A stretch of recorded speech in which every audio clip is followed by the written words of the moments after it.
quería meditar un poquito con ustedes sobre uno de esos episodios en los cuales hay una gran batalla relatada en la Escritura y se produce una gran victoria. Y esto lo encontramos en el primer libro de Samuel, capítulo 17, y es el encuentro tan famosamente conocido, incluso por gente que ni siquiera ha abierto jamás la Biblia, el encuentro entre David y Goliat, el pueblo de Israel y el pueblo de los filisteos.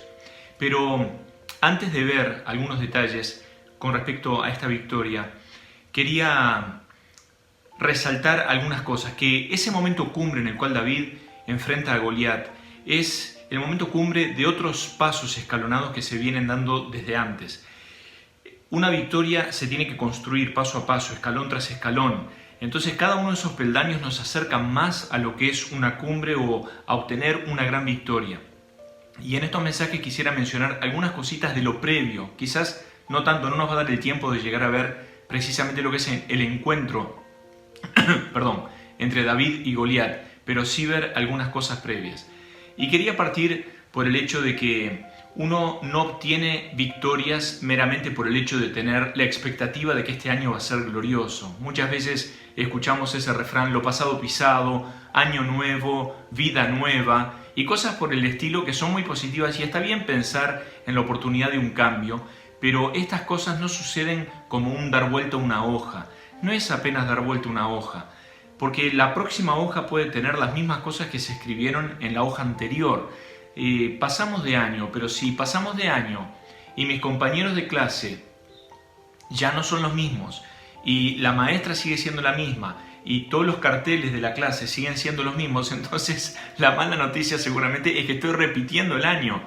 Entonces, al pasar de un año al otro, quizás hay ciertas cosas que nos quedan como rescoldos del año pasado o del año anterior, cosas que aún no hemos superado, y hay algunas batallas que quizás hemos librado, pero que no hemos obtenido victorias. Y como este sería el clamor o el deseo de estos mensajes, es que tengamos un año de victorias. Y hacia ahí vamos. Así que bajo esa temática, un año de victorias, vamos a estar meditando en algunas cositas. Entonces, decíamos, no podemos construir sobre expectativas falsas. Tenemos que tener expectativas reales.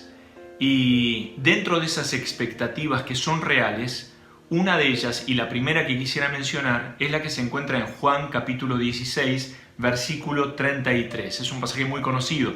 Dice el Señor Jesús: en el mundo tendrán, y hasta ahí esa parte de la oración creo que nos fascina, nos encanta. En el mundo tendrán, y ahí bueno, quedamos como expectantes, ¿no?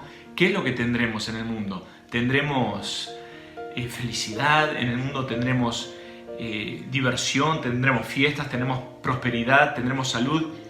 Pero bueno, hay algunas de esas cosas que el Señor sí las promete para nosotros también en el mundo. Pero en este pasaje en particular dice: en el mundo tendréis aflicción, que no es precisamente lo que nosotros queremos escuchar, más viniendo de la persona del Señor Jesús.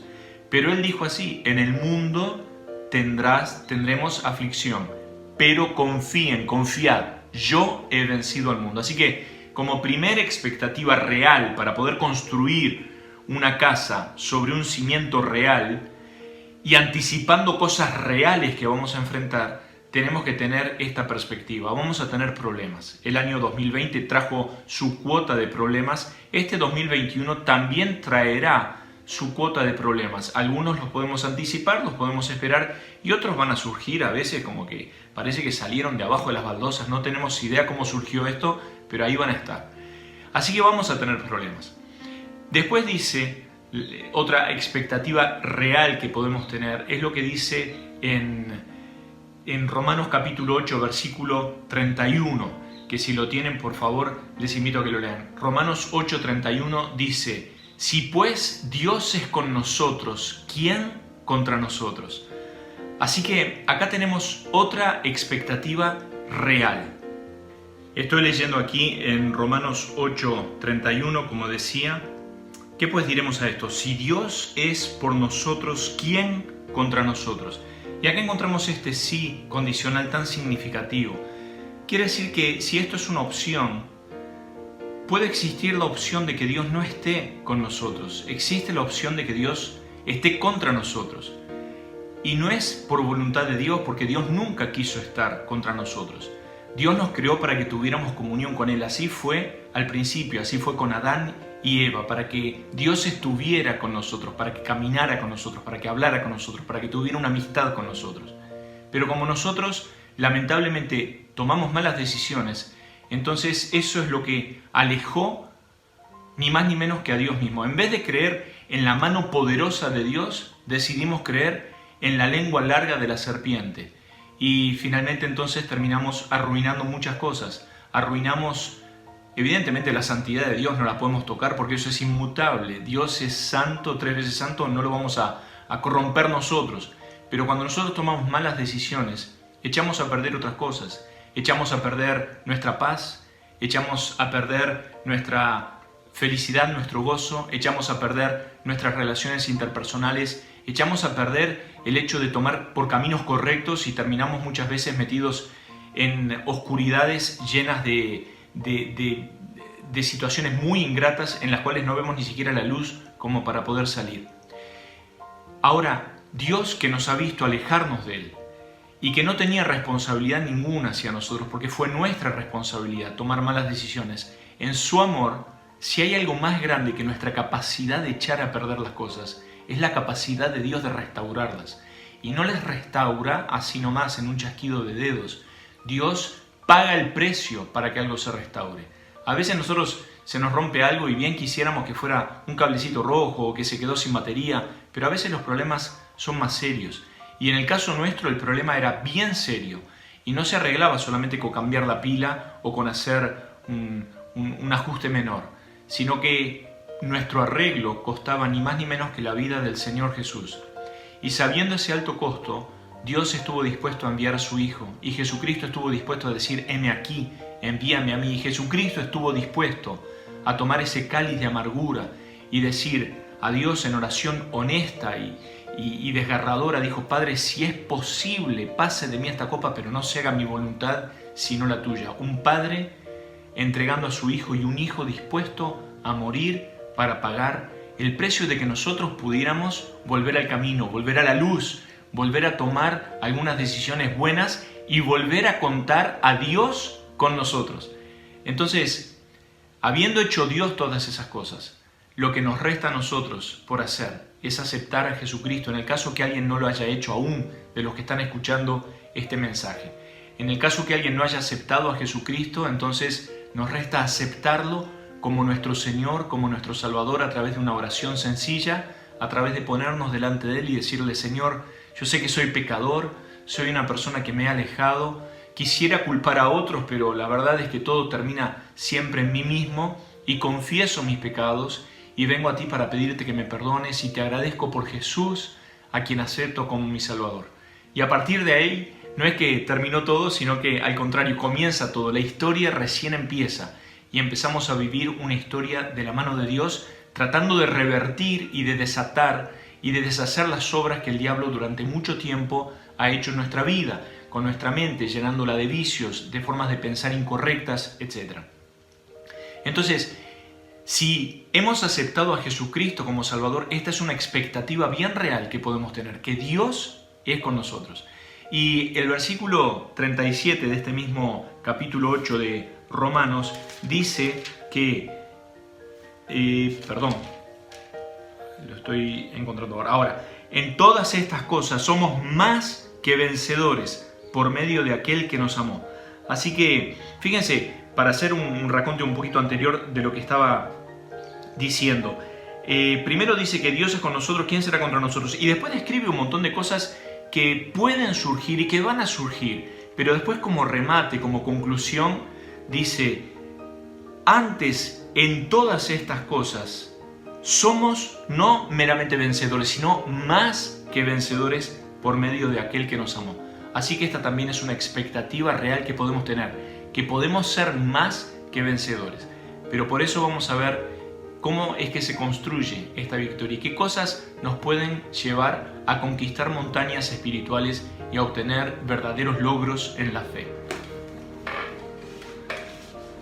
Tenemos aquí entonces el pasaje en primer libro de Samuel, capítulo 17, pero antes de que exista este capítulo 17 que describe la batalla en sí misma y la aparición, el surgimiento de David en el medio de ella, Está el capítulo 16, que es el capítulo en el cual Dios unge a un nuevo rey para Israel, porque Saúl había perdido algo que David era lo que estaba cuidando precisamente.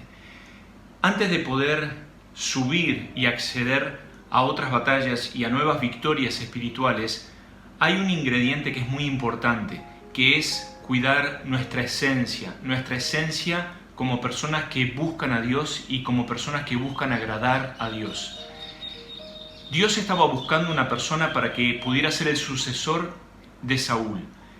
Y le había dicho a Samuel que se preparara porque iba a ungir al próximo rey, y se dirige a la casa de Isaí. Isaí era un hombre que tenía 8 hijos, y cuando Samuel le dijo que se presentaran los hijos, empezaron del menor al mayor, y ahí apareció Eliab, y Samuel pensó que era él, porque se ve que era una persona muy fornida, era una persona hasta que quizás metía miedo con su presencia, pero Dios le dijo que no era él, porque Dios no mira la apariencia, sino que Dios mira lo que hay adentro.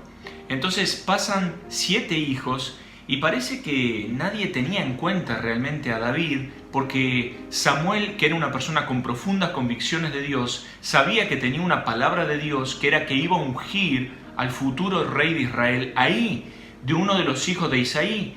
E Isaí le había presentado a todos sus hijos y no era ninguno de ellos. Entonces lo lleva a exclamar: ¿pero no tenés más hijos?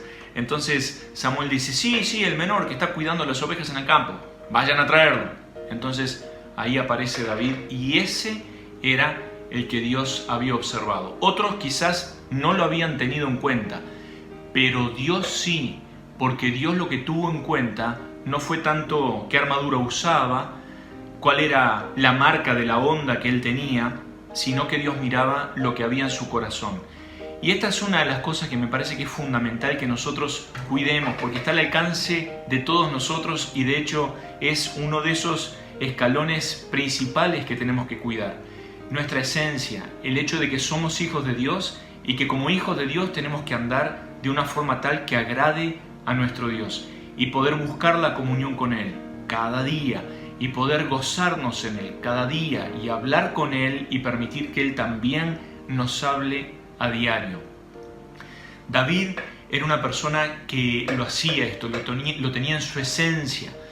A mí me toca compartir la palabra, me toca visitar muchas veces muchos lados, iglesias, campamentos, a veces para predicar, muchas veces no, pero hay una cosa que me gusta observar.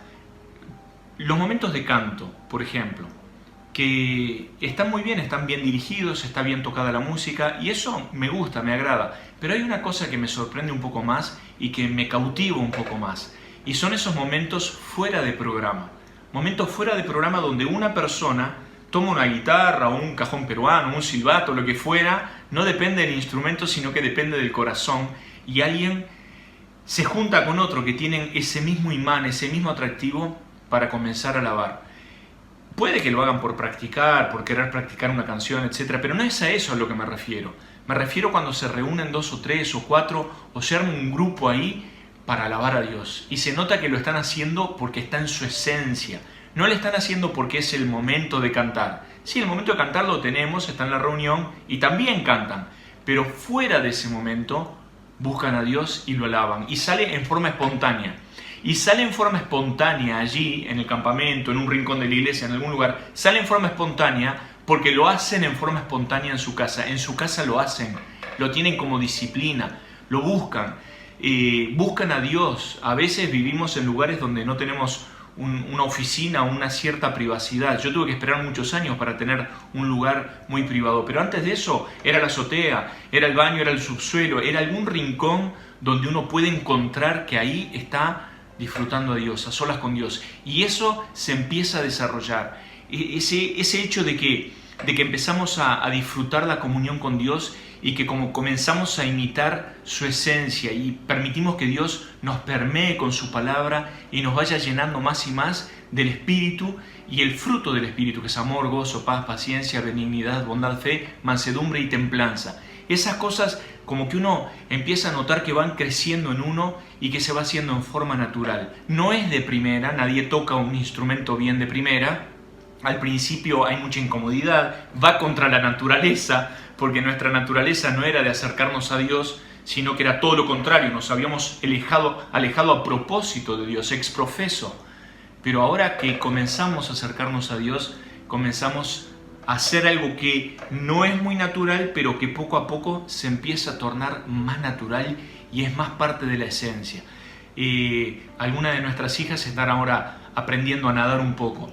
Y claro, al principio, como el cuerpo no está acostumbrado, nosotros no somos seres anfibios, estamos más bien en la tierra. Cuando nos metemos al agua, hasta que aprendemos a movernos con cierta soltura, es un trámite.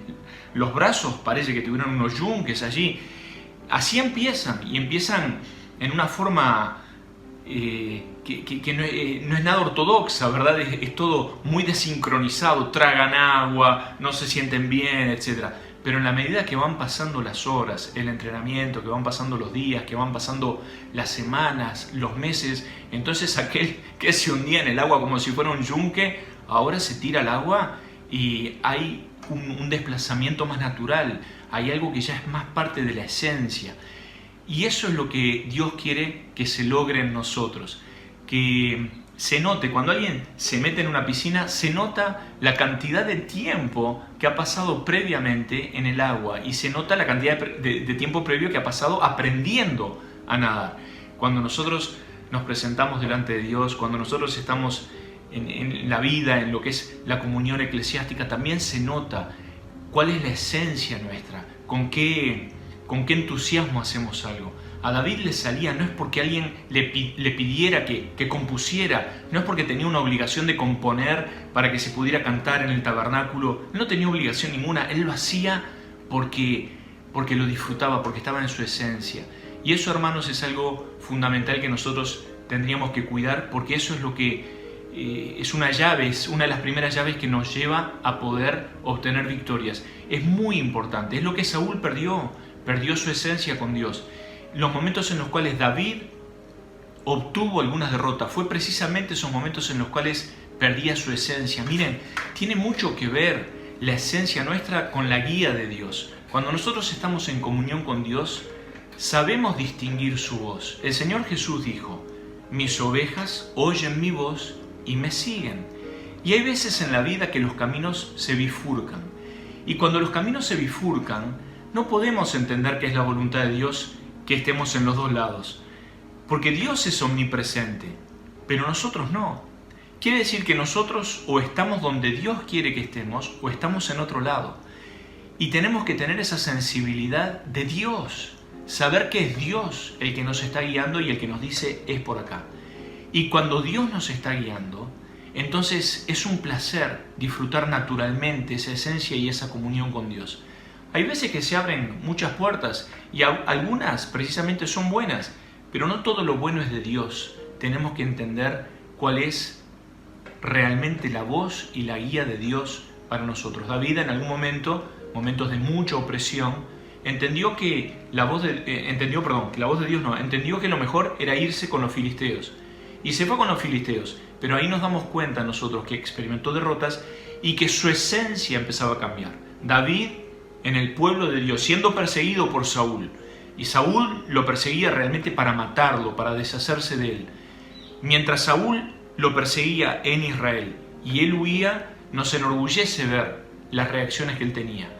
Cómo le perdonó la vida a Saúl en más de una ocasión, cómo le hablaba, cómo se dirigía a él. Nos daba mucho orgullo ver su esencia espiritual y su modelo de ser humano y de siervo de Dios. Cuando se pasa a los filisteos, ya vemos que fue una decisión mal tomada, no en dependencia de Dios. Para hacerlo, después se dio cuenta fue un error, empezó a mentir, se hacía el loco, dejaba que la saliva le corriera por la barba, escribía en las paredes como para hacerles entender a los demás que estaba loco, y eso ya no nos enorgullece, y era un síntoma de que David estaba perdiendo la esencia hasta que finalmente volvió a donde tenía que estar, que era donde Dios tenía pensado para él. Otra cosa pasó, por ejemplo, para que veamos la importancia de esto, es cuando Daniel y sus 3 amigos, compañeros, fueron a Babilonia. Y dice el capítulo 1, versículo 8 del libro de Daniel, dice que Daniel propuso en su corazón no contaminarse. Y eso es el principio del libro. En el principio del libro está este eslabón. este peldaño que es lo fundamental para que después se puedan construir y se puedan alcanzar otras victorias. El Señor Jesús nos dice, ustedes son la sal de la tierra.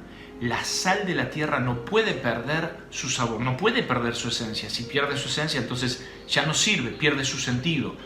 Así que eso es algo que nosotros tenemos que cuidar. Y alguien puede decir, sí, pero yo no siempre he mantenido la esencia o de repente la he perdido o no la tengo al nivel que la tendría que tener.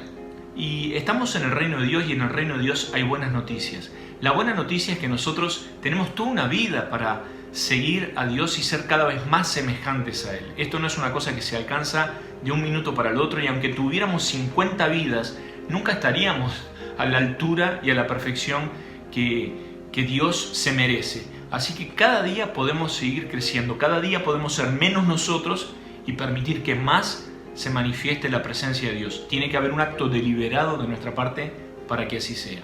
Y puede ser, hermanos, si alguno de ustedes piensa que ha perdido la esencia en algún momento, bueno, creo que es una experiencia común que nos sucede a todos. En algunos momentos hemos perdido la sintonía, algunos más, otros menos, pero no caminamos una vida de perfección.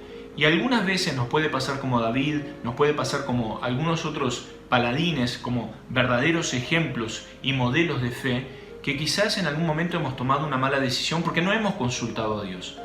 Porque hemos consultado mucho nuestra propia mente, porque hemos escuchado mucho lo que dicen otras voces que no precisamente son espirituales, quizá bien intencionadas, pero no espirituales, y bueno, y hemos concedido una cierta forma de pensar sin consultar adecuadamente a Dios y hemos perdido la sintonía. Le pasó a Jacob, le pasó a Abraham, le ha pasado a muchas personas. ¿Por qué no nos puede pasar también a nosotros? La buena noticia es que podemos volver a recuperarla, porque este Jesucristo que murió para que pudiéramos tener comunión con nuestro Dios y para que pudiéramos disfrutar la esencia, entonces este mismo Señor también aboga por nosotros, para que si en algún momento hemos tenido alguna pérdida o no estamos a la altura, para que volvamos a hacerlo. Quizás somos como aquel hijo pródigo que se ha ido lejos y desperdició un montón de cosas, pero hay un camino de vuelta, para el cual también uno tiene que ser decidido. Dice que el hijo pródigo, volviendo en sí, pensó todas las cosas que podría tener si volviera a la casa de su padre y se levantó y hizo lo que pensó. Porque una cosa es pensar lo que uno tendría que hacer. Sí, yo tendría que pedirle perdón a mi papá, tendría que ir y decirle, papá, he pecado contra el cielo y contra ti. Una cosa es decirla, otra cosa más significativa es tener la voluntad de dar todos esos pasos de vuelta y una vez que se está allí, decirlo. Padre, he pecado contra el cielo y contra ti. ¿Y qué fiesta nos espera cuando volvemos a Dios? ¿Qué fiesta nos espera y qué esencia volvemos a disfrutar con toda su plenitud cuando entonces volvemos a la comunión con Dios y experimentamos de esto? Hubiera querido hablar un poco más de algunas cosas, por lo menos un segundo paso, pero lo vamos a hablar el próximo domingo si Dios quiere, que va a ser el paso del servicio. En esta previa a la batalla entre David y Goliat hay muchos puntos. Quizá voy a compartir 2, supongo que sí, porque ya el segundo sería la próxima, quizás 3, pero hay muchos más.